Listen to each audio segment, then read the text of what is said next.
તો મુંબઈમાં બીએમસીની 227 બેઠક પર મતદાન પૂર્ણ થયું છે। 3.48 કરોડથી વધારે મતદારોએ પોતાનો મત આપ્યો છે। 15,931 ઉમેદવારોનું ભાવિ ઈવીએમ મશીનમાં સીલ થઈ ચૂક્યું છે। આવતીકાલે હવે બીએમસી ચૂંટણીનું પરિણામ જાહેર થશે। મુંબઈનો કિંગ કોણ બનશે તે આવતીકાલે પરિણામમાં સામે આવશે। અને તે પહેલાની જે તમામ જે આક્ષેપ પ્રત્યાક્ષેપની જે પ્રક્રિયાઓ છે તે ચાલી રહી છે, એકબીજા પર આક્ષેપો કરવામાં આવી રહ્યા છે, પરંતુ આખરે હવે જનતાનો મત નક્કી કરશે કે આખરે મુંબઈનો કિંગ કોણ બનશે અને તેનું પરિણામ આવતીકાલે આવી જશે। અત્યારે ઉમેદવારોનું ભાવિ ઈવીએમમાં કેદ થઈ ચૂક્યું છે। 15,931 ઉમેદવારોનું ભાવિ ઈવીએમમાં કેદ થઈ ચૂક્યું છે।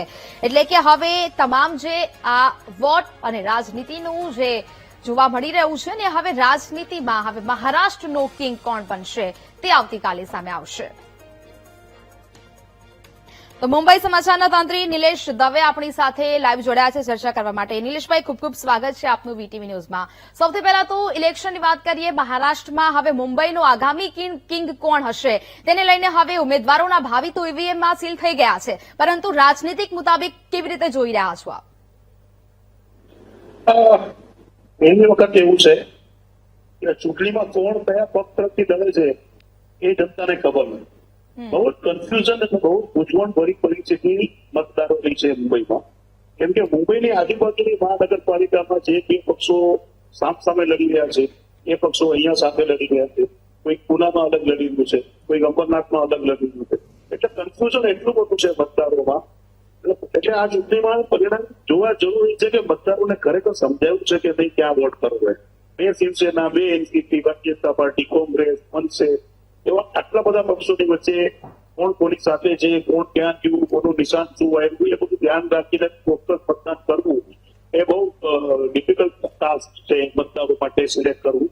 તેમ છતાં ઓવરઓલ જે સિચ્યુએશન મુંબઈની છે અને જે આપણે બધું જોઈ રહ્યા છીએ, તાજેતરમાં જે પરિણામો આવ્યા વિધાનસભા લોકસભાને જોતા, મુંબઈમાં કિંગ મેકર કે કિંગ તો ભારતીય જનતા પાર્ટીનો જ બનશે એવું લાગી રહ્યું છે હાલ સુધી। બિલકુલ નિલેશભાઈ, એટલે જે પ્રકારે આપણે 2022 થી જો વાત કરવામાં આવે તો 2022 થી જ્યારથી શિવસેનાનું વિભાજન થયું છે ત્યારથી જ ઉદ્ધવ ઠાકરે પોતાનું પ્રચાર વધારવા માટે, પોતાનું નામ બનાવવા માટે ક્યાંક ને ક્યાંક પ્રયત્નો કરતા હોય તેવું જોવા મળી રહ્યું છે। અને હવે ઠાકરે બંધુઓનું જે આ મિલન છે તે જોવા મળી રહ્યું છે આ વખતની ચૂંટણીમાં। હવે લાગી રહ્યું છે કે આની મરાઠી વોટ બેંક પર કોઈ અસર જોવા મળશે? સ્વાભાવિક રીતે કે આટલા વર્ષોથી જે 30 વર્ષ પહેલા રાજ ઠાકરે જયારે શિવસેના સાથે ચડો પાડ્યો હતો ત્યારથી લઈને આજ સુધી, અને એ ઓરિજિનલ કે વફાદાર શિવસૈનિકો હતા, એમની માનસિકતા હતી કે બંને ભાઈઓ સાથે આવવું જોઈએ, બંને ભાઈઓ સાથે આવવું જોઈએ। આ પ્રકારના પોસ્ટરથી માંડીને આવું ઘણું બધું મુંબઈમાં ટેકટેકાને મહારાષ્ટ્રમાં લાગ્યું હતું।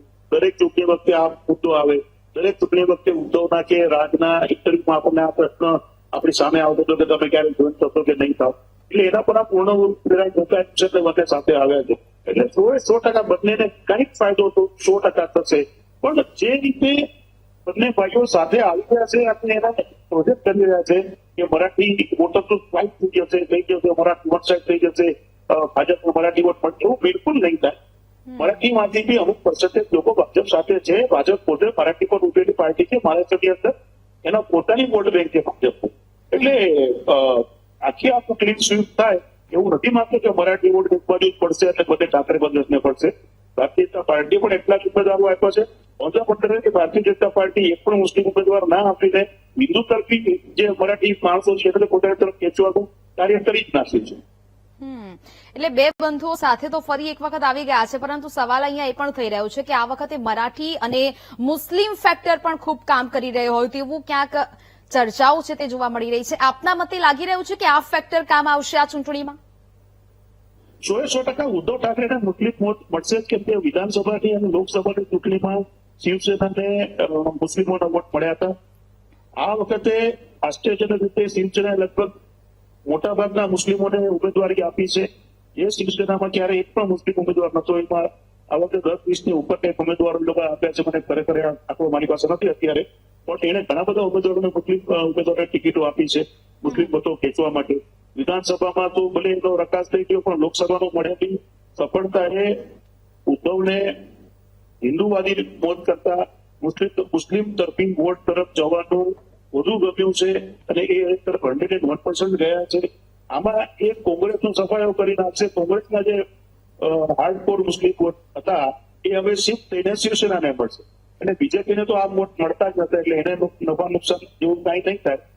ઉદ્ધવ ઠાકરેની સેનાને જરૂર થોડોક બેનિફિટ થશે.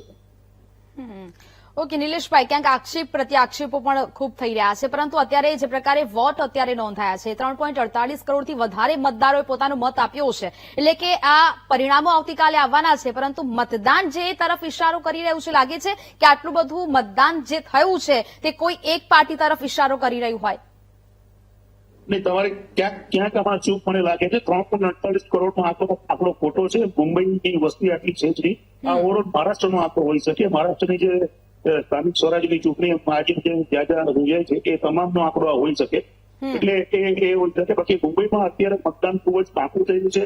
લગભગ 41% મતદાન થયું હતું 3.5-4 વાગ્યા સુધીમાં. એવા લેટેસ્ટ આંકડા જો મને મળ્યા છે એ પ્રમાણે 40-41% વોટિંગ 3.5 વાગ્યા સુધીમાં થયું છે. હવે મુંબઈમાં ક્યારેય ટર્નઆઉટ બહુ મોટું થતું નથી. વોટિંગનો 60-65% જેવું વોટિંગ મુંબઈમાં દેખાતું નથી. બીજું, મોટાભાગના ગુજરાતી વિસ્તારોમાંથી નોર્થ ગુજરાતી લોકોને ટિકિટો આપવામાં આવી છે, એટલે એ લોકો મતદાનથી દૂર રહ્યા છે. ગઈકાલે મકર સંક્રાંતિ હતી, આજે મતદાનની રજા છે, આવતીકાલ પાછું આપણે કાઉન્ટિંગ છે, એટલે લોંગ વીકેન્ડ બી આવી ગયું છે. એટલે એ બી અસર 100% મતદાન પર થશે. તો મતદાન તો ખૂબ જ પાકું થયું છે મુંબઈમાં. ઓકે નિલેશભાઈ, એક છેલ્લો સવાલ આપને કરવા માંગીશ. રસમલાઈ અને લુંગી જેવા સ્ટેટમેન્ટ આ વખતે આપવામાં આવ્યા છે, આની કોઈ અસર જોવા મળશે ખરા? હવે રાજકારણમાં ધીરે ધીરે તમે જુઓ, છેલ્લા કેટલાક સમયથી એવું થઈ ગયું છે કે તમે નીચે વધારે પડી શકો છો કે હું વધારે નીચે પડી શકું, એવું આ રાજકારણ થઈ ગયું છે. એટલે આવા બધા સ્ટેટમેન્ટોની કોઈ બહુ જાજી અસર થતી નથી. આ તત્પૂરતા એક ક્ષણિક હંગામી હોય છે. આજે સવારે ઇલેક્શન હતું ને બોલી એટલા પૂછવું જોઈએ છે. ચૂંટણી પછી આની કોઈ અસર હોતી નથી. ચૂંટણીમાં આની કોઈ અસર હોતી નથી એવું દ્રઢપણે માનું છું કે આવા બધા બોલતા હોય એને કઈ બહુ ધ્યાનમાં અહીંયા એવું લેતું નથી. અને હિન્દુ અને મુસ્લિમ અને બીજી કોઈ જાતોના તરત જ ભડકાવું સ્ટેટમેન્ટ કરી અને વોટ અંકે કરી લેવું, એવી જે રાજકારણની એક નીતિ છે એ મતદારો બરોબર સમજી ગયા. મુંબઈના મતદારો ખાસ કરીને બધું જાણતા હોય છે. એટલે હાલ કોઈ ટ્રેપમાં એ લોકો પડે અને કોઈને કઈ બેનિફિટ થાય એવું મને બિલકુલ નથી લાગતું. બિલકુલ નિલેશભાઈ, વીટીવી ન્યૂઝ સાથે વાતચીત કરવા બદલ આપનો ખૂબ ખૂબ આભાર. તો જે પ્રકારે હવે બીએમસીનું મતદાન પૂર્ણ થયું છે ને આવતીકાલે પરિણામ છે તે સામે આવશે. વાત કરીએ